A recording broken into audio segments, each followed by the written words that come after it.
SP Sakthivel டைரக்ஷன்ல அலங்க திரைப்படம் இன்னைக்கு தியேட்டர்ல ரிலீஸ் ஆகிருக்கு. படத்தோட கதையை பத்தி பாத்தீங்கன்னா, கேரளா பார்டர்ல காட்டுப்பகுதியில் வாழ்ந்துட்டு இருக்க மக்கள் அவங்க வாழ்க்கை பழக்க வழக்கம்னு சொல்லிட்டு கதைக்குள்ள கூட்டிட்டு போறாங்க. நிறைய பிரச்சனையை தாண்டி நோயினால சாக கிடந்த நாயை எடுத்துட்டு வந்து காப்பாத்தி வளர்த்துட்டு இருக்காரு ஹீரோ. ஒரு கட்டத்துக்கு மேல அந்த நாயை அவருக்கு ரொம்ப பிடிச்சிருது. குடும்ப சூழ்நிலை கேரளாக்கு வேலைக்கு போக வேண்டிய கட்டாயம் ஏற்படுது.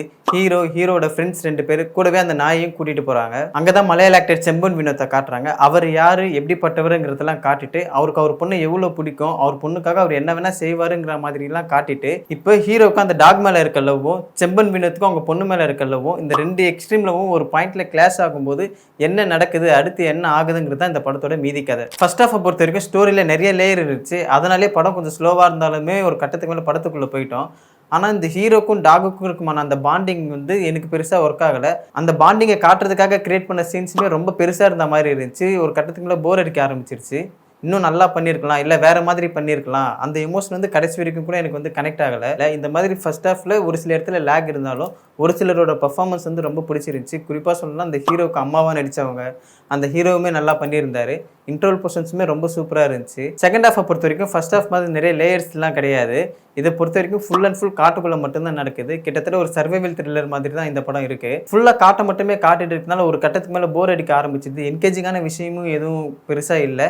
ஒரு சில சீன்ஸ் இருக்குது, அதில் சிஜிலாம் இன்னும் நல்லா ஒர்க் பண்ணியிருக்கலாம். அவங்க காட்டில் பள்ளத்தில் பதுங்கி இருக்கும்போது பாம்பு அவங்க மேலே ஏறி போகிற மாதிரி இருக்கும்.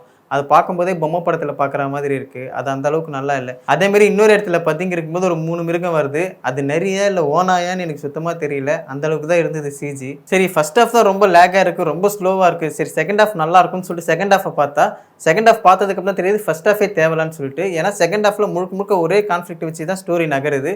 இந்த கேங்கை பிடிச்சாங்களா, பழி வாங்கினாங்களா இல்லையாங்கிறது தான் மொத்த படமாகவே போகுது.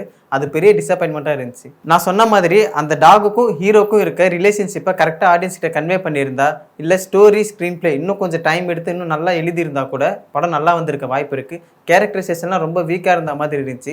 சேம்பன் வினோத் கேரக்டர்லாம் இன்னும் நல்லாவே எஸ்டாப்ளிஷ் பண்ணியிருக்கலாம். அவருக்குலாம் கிளைமேக்ஸில் ஒரு பெரிய சீன் இருக்குன்னு எதிர்பார்த்துட்டு இருந்தேன். ஆனால் அது எதுவுமே கிடையாது. ரொம்ப சிம்பிளாக முடிஞ்ச மாதிரி இருக்குது. டெக்னிக்கலாக பயங்கரமான ஒரு ஒர்க்கு, சினிமாட்டோகிராஃபி, எடிட்டிங், மியூசிக் இது எல்லாமே பர்ஃபெக்டாக இருக்கும். ஃபர்ஸ்ட் ஹாஃப்ல அந்த ஹீரோட ஃபேமிலி சிச்சுவேஷனை காட்டும் போதெல்லாம் அந்த பேக்ரவுண்ட் மியூசிக் தான் அந்த சீனை தூக்கி நிறுத்தும். நம்மளே ஒரு செகண்ட் ஃபீல் பண்ண வைக்கும். அந்த அளவுக்கு மியூசிக் அவ்வளோ சூப்பராக இருந்தது. என்னை பொறுத்த வரைக்கும் படம் ஆவரேஜ் தான், ஒன் டைம் வாட்சபிள்.